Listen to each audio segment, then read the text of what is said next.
When we last left our superheroes, the Nicholas Garcia Fisher Blue family was in Santa Cruz, California, sleepy beach town by the bay. Okay, so continental breakfast, honey. I woke up Friday morning, 5:30ish. You, Lennox, and Luna were knocked out. And so I went to the continental. I was looking forward to the continental breakfast. Same. And so I went down there at 5:30ish, and I was just waiting for the continental breakfast to open. It's just a little room in the lobby that they have. The doors are closed, but they're open during the continental brekkie. I was sitting there with another old guy who, the same old guy I saw the next morning at 5:45 a.m. and then the next morning at 5:45 a.m. So I detected a pattern. He was Your twin flame. yes, escaping the twin flame universe. Except he promised me I took all of his classes, I took all of his Skype sessions, all of his Zooms, and then I became a teacher and I recruited more into that cult. So the continental breakfast, I don't understand why randos don't show up. Like they're not checking our room, the front desk people. The employees are in and out of there dishing up eggs and bacon and whatever. But I don't understand why people who aren't staying there just show up for free brekkie. Same thing with the garage. The garage door was open. The gate was open all day. Why aren't maybe people are? Because it was full at some points during our stay. There was no available parking spots except for us. I mean, we already had a spot, but I wonder why more people just don't show up for free crappy eggs and bacon. So the continental breakfast, what did you think, honey? It was perfect. Yeah. I love a continental breakfast. Yeah. They're all the same. Yeah. They all have the breads, bagels, the cereals, the tub of fake mass-produced eggs. Yeah, the best powdered eggs money can buy. They all have that little flippy waffle machine, which is fabulous and so much fun. Yeah, the waffle maker was a good time. But you don't like it for the quality, right? Like they're not cooking up over easy eggs and not dishing up omelets. It's perfectly fine. I'm happy with it. I like the quantity, and it's free, and it's a decision maker. You don't have to think about breakfast. You wake up, you go downstairs, and here's a bunch of crappy food. It's so convenient. Faux free, yeah. But there's also so much choice, and I love that. Yeah. Yeah, I love that 3 mornings in a row, we didn't have to say, where are we going to eat for breakfast? And then we got to drive somewhere or walk somewhere. And then we got to pay 40, 50, 60 bucks. It was just there. It was available. It was quote unquote free. Yeah, we paid for the room, but whatever. But did you hear you can just walk into La Quinta in Santa Cruz and get yourself a free continental brekkie 6 to 9, Monday to Friday, 7 to 10, Saturday and Sunday. The bacon cooked via steam, just like how my mama used to make it. I had a bagel, and then I couldn't decide between cream cheese or butter, so I did half the bagel with cream cheese, half with butter. And I gotta say, butter wins, honey. Disagree, but you do you. The cream cheese was fine, but nothing beats butter. Give them all a little pat of butter. The toaster was the worst toaster ever. So you toasted our bagels at the same time, and you did yours on a light setting, and then you put mine all the way to dark. Yes, as usual. Yeah, I like crunch. I like texture. I like well done. I like it looking like a piece of charcoal. But the toaster didn't toast. Like my thing popped up, and one side was dark, but then the other side was completely untoasted. And I was like, okay, well, whatever. The waffle maker, game changer. Now they only had one, and it was 2.5 minutes per waffle. So I did the math: 60 minutes divided by 2.5 minutes. They can only do 24 waffles an hour. That's not enough. Right, because they got busy. I mean, at Yeah. 6 a.m., there was just a couple losers, me and the old guy. But as time went on, later in the morning, it got hecka busy where there was a queue for the waffles, 2, 3 people. But 2.5 minutes with one waffle maker, that's only 24 waffles an hour. And that's with zero downtime. Like you yank your waffle out of there and whoosh, here comes the more batter. Yeah, they needed at least another waffle maker. But honey, I would like to tell you how I eat my waffles. So what I done did is I do no syrup because I feel the batter is sweet. Like pancakes and waffles, they're already sweet on their own. But I go hecka butter. I go ham on the butter. And like the La Quinta, they had the little single individual servings of butter individually wrapped. And so I did 4 pats of butter. One per quadrant of waffle. Correct. Yeah. Each quarter, 25% of the waffle got its own individual serving of butter. And An entire pat of butter per bite. Yeah. Pretty much. Yeah. And the butter was cold, so it didn't spread. It So didn't melt at all. it was just a solid brick of butter there. But I go no syrup, mad butter, and then I just eat it like a pizza because it isn't a big mess with all syrup going everywhere, where your hands get sticky and all that. So I take a quarter of the waffle and I eat it, and that's how I do. And mad butter, aka keto, ever heard it? But you witnessed this, honey. Was it something to behold? Oh yeah. It was so you, honey. Thank you, darling. So that first morning, I got seconds, and then you roused 7:30, 7:45, and came downstairs. By the way, you texted me. I brought you coffee immediately. Yeah. From the CB. Here's your husband medal. Yeah, the continental breakfast. You always are bringing me coffee. Yeah. Like you're really good about that. Yeah, I appreciate it. Thank you. I enjoy doing it. It's an honor and a privilege, and that I'm a husband / barista.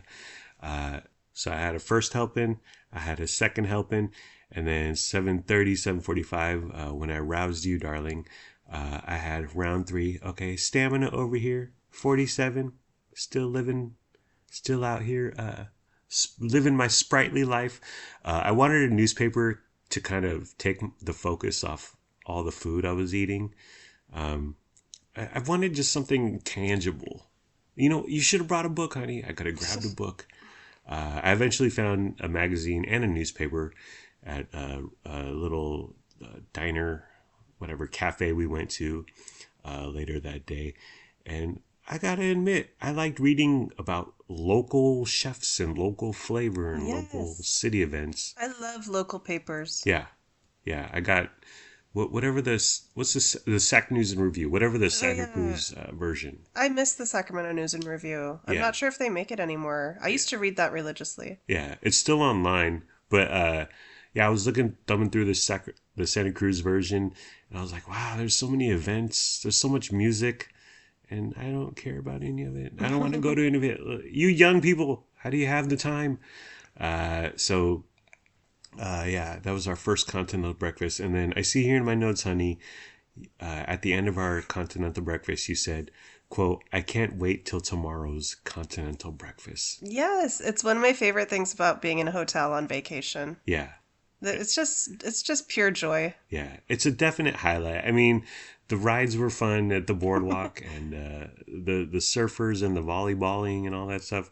But the continental breakfast, it's lovely, and I have to take it easy that I don't eat too much, although I did have thirds. But I had a break between round 2 and round 3. I had to rebuild up, if you know what I'm saying, honey. That's the day we did the boardwalk. Yes. And it's an amusement park, it's a carnival, it's a whatever, state fair, whatever you want to call it. Tons of rides, tons of games, etc., tons of food. So we got the unlimited wristbands. You bought those. They're about $50 each, so you can go on all the rides you want. And then you bought $100 in credit to spend on games and food and merch, and altogether it was over $300 for our boardwalk expenditures for our boardwalk adventure. So we're walking down there, and so we see. Explain the Bay Area Bushman, honey, that we saw on the street. It's a guy who is camouflaged as like a giant plant in a big pot. Yeah. And then when people walk by, he like reaches his branch arm out and scares people. Yeah. And there's a camera across the street. Yeah. Or nearby there's a camera, and he puts all this on TikTok. Yeah. Dumb. And stupid. Annoying. Luna was like, I know that. I've seen this guy before. And there were people across the street who were just tourists walking down the street, but then they had their phones out too to hopefully get footage for their TikTok channel. It was just, I was like, whatever, dude. Like, that kind of stuff is so dumb. And does he have everyone's permission? Is he getting them to sign a release? I don't like pranks. I don't like. It's so mean spirited to me. You scared someone. Congratulations. Some of the people that he jumped out at, they looked pissed off. Right. Yeah. I'm sure he gets threatened, and he's had some fisticuffs. And your mom is proud of you, sir. Yeah. Way to go. Good job. So we head to the boardwalk. We get to the boardwalk, and we got Lennox breakfast. And for breakfast, Lennox wanted ice cream. Ice cream for breakfast, honey. I mean, is it any worse than steamed bacon and powdered eggs? It's probably the same, like, health and sugar-wise as a bowl of cereal. Yeah. Yeah. Lennox did ask a good question, I thought. What's more dangerous, this boardwalk, Santa Cruz Beach Boardwalk, or the State Fair, the ride specifically? What do you think, honey? We all agreed, or you and I agreed, that probably the State Fair is more dangerous because it's not permanent. It moves about. Yeah, they got to break those rides down every month and then build them back up in Cincinnati next or whatever. And the Beach Boardwalk, I mean, I don't know what their 401k and career plan look like, but I like. Well, the carnies have a reputation. Are stereotyped for a reason. And then the people at the Santa Cruz Beach Boardwalk, at least the ride operators, they were young kids. But yeah, I would say the Beach Boardwalk was safer. And I say that knowing absolutely nothing. So we went on tons of rides, dude. We went on hecka rides. And after every ride, you would say, that was scary. And then Lennox would say, that wasn't scary. I would say the scariest ride was that log ride. First of all, I had to do it by myself. That's not scary. That was the one I was not scared of. You are not on a track. There's no chain. You are just floating on water in a half pipe that's 60 feet in the air. And I thought, what if there's too much water? I could fall. I could fall 60 feet. It was scary, man. Like, you're just boom, boom, bouncing around, and there's no chain. There's no security. It's like you're really in a log on the river. Yeah. Wow. 60 feet up, did I mention? I thought that was the scariest one. And we got super wet. Yes. Head to toe soaking wet. Yeah. You sit in front, you get super wet. And then, like, after the ride, we were just standing around talking. And then I saw a family, and they were like, should we go on this? Are we going to get wet? And I walked up to them and I said, look at me. This is what you get when you sit in the front. So beware. And they were like, oh, okay, thank you. The beach boardwalk. So we started at 11, and we got there before 11, but arcades open before then. Food starts opening up. Technically, the rides open at 11. At 11, it was like low key. I mean, there were people there, but it was pretty chill. But by noon, it got busy. Yeah. And then every hour, 1, 2, 3, it just got super busy. And I was like, who's here? Who's at the beach boardwalk Friday at noon? But it was a lot of tourists and a lot of young people also. Maybe they're out from school. And oop, So we broke up, honey. Oh no, our love, it will last forever, I swear. You and Luna went one way, and me and Lennox went the other way. And then after a ride, me and Lennox were hungry, so I got garlic fries, and he got regular fries. And I'm telling you, the garlic fries were a bus, and they were a bus. You smelled so strongly of garlic for the rest of the day. Yeah.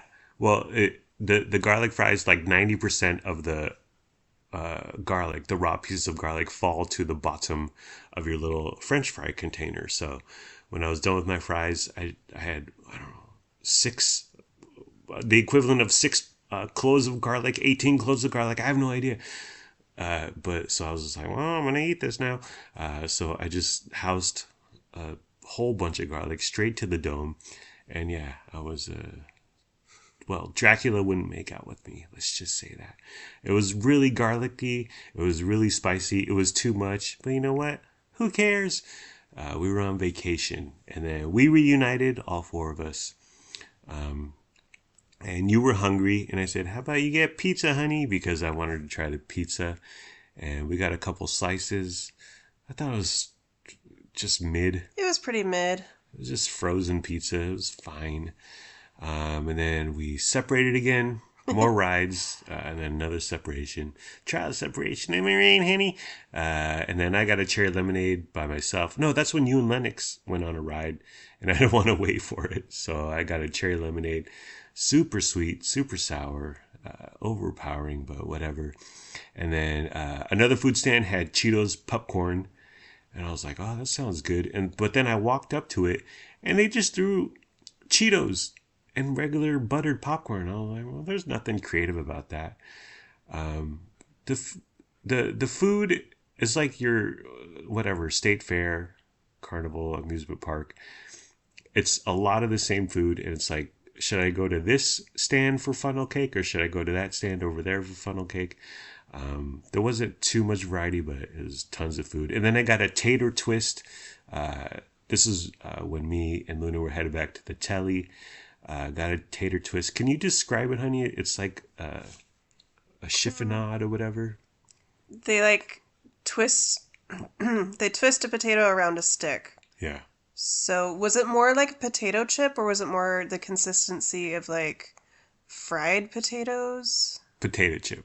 Well, one thing was that it wasn't fresh. Like, I don't know if it had been there for 5 minutes or 20 minutes, so it wasn't freshly fried. It was like a real life Pringle, if you will. I didn't like it. I mean, I ate it because whatever. But I was just like, this isn't that great. But it wasn't freshly fried. And I did get some nacho cheese sauce to dip it in. But overall, it was a loser. But so am I. And then me and Luna went back to the hotel. She wanted to stay in the hotel. So I ventured out on my own, went to this place called the Picnic Basket. It's a little cafe right on the beach. Got myself a cappuccino, and then I got a scoop of ice cream. It was from a Santa Cruz place called the Penny Ice Creamery, and the flavor was called honey yogurt walnut jam. And let me tell you, ice cream shouldn't be able to go this hard.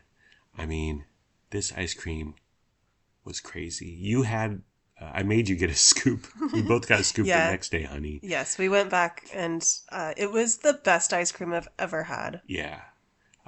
When we had Devil May Care, which is a former West Sacramento ice cream place. It didn't last very long. It died during the pandemic. But the first time we had that, it was like a revelation. Yes. Life-changing. And I would equate the honey yogurt walnut jam as transcendent, the best frickin' ice cream of all time, ever in history. But it was like they had various few flavors. I had like a coffee flavor. You had a caramel flavor. I sampled the bitter caramel. Yeah. And it wasn't good. Yeah. The coffee flavor I had was fine. But this honey yogurt walnut jam, it was like the vanilla base was super good. And then it had a nice thick ribbon of jam with a bunch of walnuts, so it was super crunchy. Tons of texture. Yeah, it was It was the bomb. And then I went to Las Palmas Taco Bar. We went there a few times. Yes. It was so close. You could see it from our freaking hotel balcony. I went there just to get a crispy taco because they're world famous for their crispy tacos. And it was okay, but they mixed their ground beef with beans, like refried beans. I thought that was weird. It wasn't bad. It was just weird. But yeah, we went there a few times. Well, you guys ate there the previous day, and then I ate there by myself. I got some merch from there. I got a T-shirt. Yeah, I want to think I made friends with the young men who were taking my order. They seem like nice fellows. A few times when we're just talking about food, where we're going to eat next, what are we going to eat? Let's go eat. You and I both uttered the phrase, honey, I'm not hungry, but I'll eat. Yeah. Which really summarized our vacation. Okay, so for dinner, it was just me, you, and Luna. We went down to the wharf, or do you say pier? And we went to a place called Stagnaro Brothers. Is it Brothers or Bros? Because it's spelled Bros. It's Brothers. Okay, Stagnaro Bros. And I found out about it. Well, the previous day we were walking down the pier, and Stagnaro Brothers was super busy. And I was like, wow, they must have something going on here. And they have a fresh fish market. Like you go up there and buy some raw salmon or whatever. And then they have a little to-go area. Get yourself a bowl of clam chowder. And then they have dine-in restaurant, which we went to.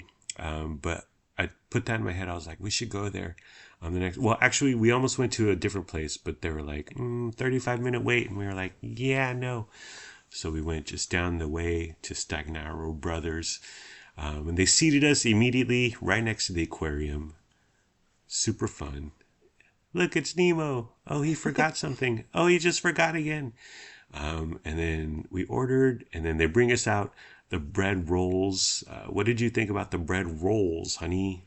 It was bad. It was really stale. Yeah. I think that's the bread that was at the table, the people who were eating before us.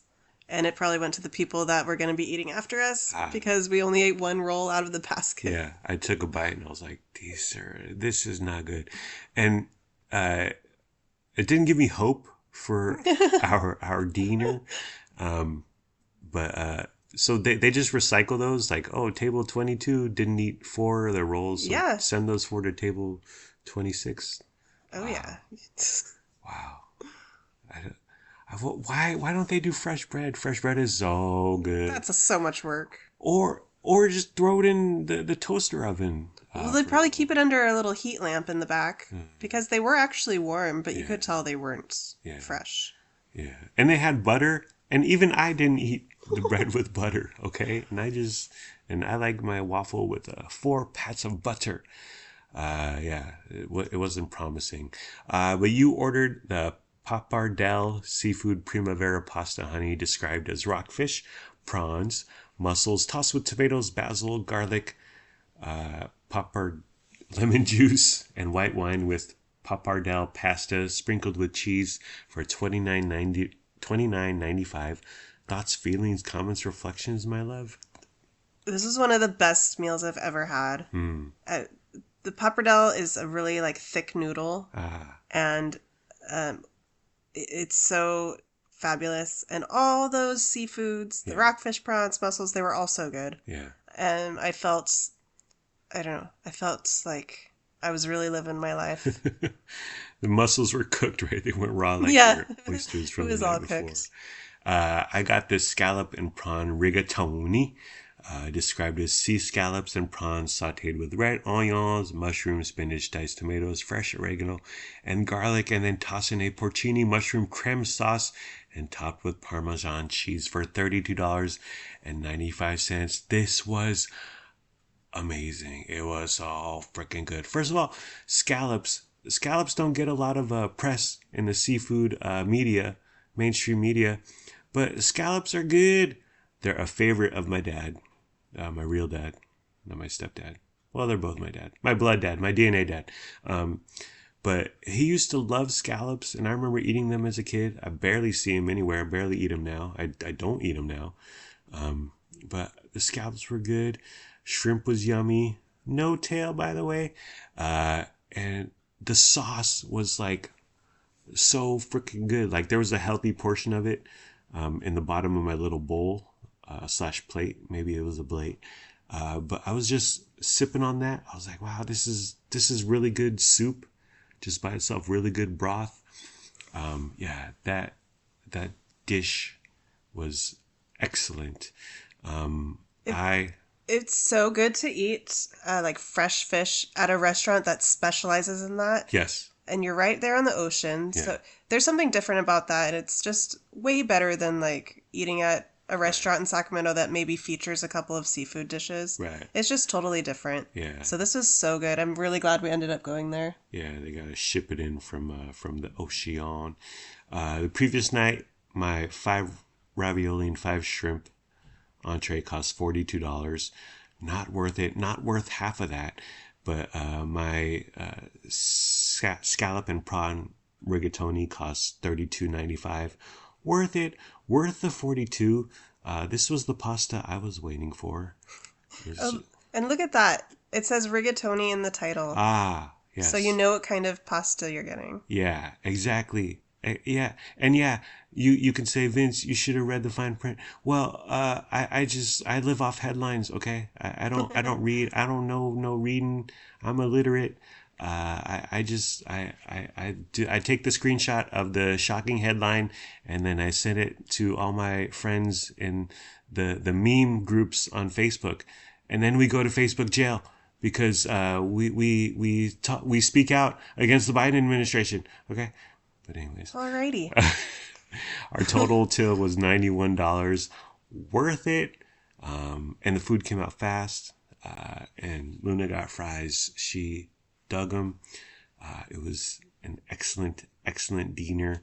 Next time, we're not doing O'Neill. We're doing Stagnaro. Yes, Stagnaro absolutely. for the win. Okay. Are we done, honey? I suppose. Okay, part 3 coming in 24 to 48 hours.